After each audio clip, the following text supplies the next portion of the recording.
আসসালামু আলাইকুম। কোরআন বাংলা চ্যানেলে আপনাদের মোবারকবাদ জানাচ্ছি। সমস্ত পশু পাখি আল্লাহকে স্মরণ করে। মানুষ হিসাবে আমরা আল্লাহর প্রতি কৃতজ্ঞতা থাকা উচিত। আসুন আমরা কিছু ছোটোখাটো জিকিরের মাধ্যমে সেটা বলার চেষ্টা করি। কোন কালিমা পাঠ করলে কিয়ামতের দিন মুখমণ্ডল উজ্জ্বল হবে? উত্তর: যে ব্যক্তি কলেমা তাইবা পাঠ করবে, কিয়ামতের দিন সে ব্যক্তি পূর্ণিমা চাঁদের মতো তার মুখমণ্ডল উজ্জ্বল হয়ে উঠবে। 100 বার পাঠ করলে উজ্জ্বল চেহারার ওঠার নিশ্চয়তা রয়েছে ফাজাইল আমাল। আসুন, কত সুন্দর একটা জিনিস। 100 বার কলেমা তাইবা পড়লে এত বড় সওয়াব, অথচ 100 বার কলেমা তাইবা লা ইলাহা ইল্লাল্লাহু মুহাম্মাদুর রাসূলুল্লাহ 100 বার পড়তে কতটুকুই বা সময় লাগে?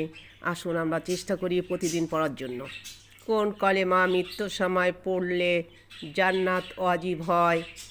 নবী করিম সাল্লাল্লাহু আলাইহি সাল্লাম ফরমান, যেই ব্যক্তি মৃত্যুকালে কালেমা তাইবা পাঠ করবে তার জন্য জান্নাত ওয়াজিব হয়ে যায়, এবং সুস্থ বান্দা পড়লে উহা দ্বারা জান্নাতকে ওয়াজিব করার জন্য আরও বেশি উপযুক্ত হবে ফাজাইল আমল।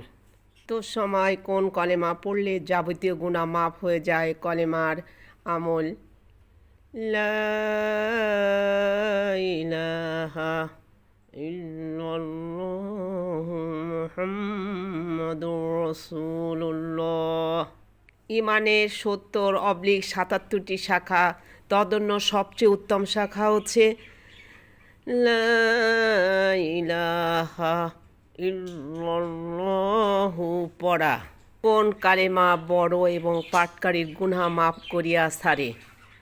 নবী করিম সাল্লাল্লাহু আলাইহি সাল্লাম ফরমান, লা ইলাহা ইল্লাল্লাহু হতে বড় কোনো আমল হতে পারে না, এবং এটা পাঠকারীর গুনাহকে মাফ না করিয়ে ছাড়ে না।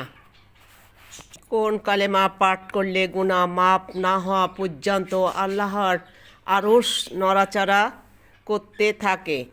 নবী করিম সাল্লাল্লাহু আলাইহি সাল্লাম ফরমান, আরশের সম্মুখে একটি নূরের খুঁটি রয়েছে আল্লাহর আরশের সামনে। যখন কোনো ব্যক্তি কলেমা তাইবা পাঠ করে তখনই এই খুঁটি হেলতে দুলতে থাকে। তখন আল্লাহ তাআলা বলেন, হে খুঁটি স্থির হও। খুঁটি উত্তরে বলেন, আমি কেমন করে স্থির হব? অথচ তখনও পর্যন্ত কলেমা পড়নেওয়ালার গুনাহ মাফ হয় নাই। তখন আল্লাহ পাক বলেন, আচ্ছা, আমি তার সমস্ত গুনাহ মাফ করে দিলাম। তখন সেই খুঁটি স্থির হয়ে যায়। ফাজাইল আমল।